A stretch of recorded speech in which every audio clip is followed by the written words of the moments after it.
Alright, so if you're trying to log into Smallpdf and it just won't work, wrong password, loading issues, or login loop errors, yeah, that can be annoying. But most login problems are actually easy to fix once you know what's causing them. So in 2026, let's go step by step and fix the Smallpdf login problem. First, make sure your email and password are correct. Even a small typo can stop you from logging in. If you forgot your password, click Forgot Password and reset it.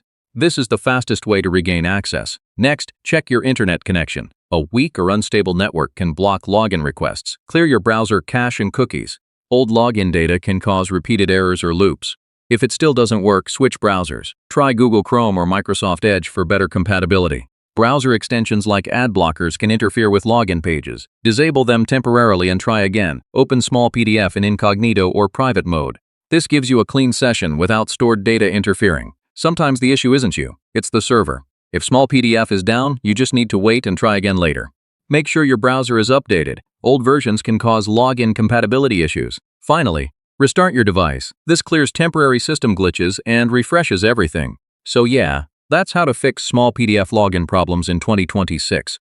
Follow these steps, and you should be back into your account without issues.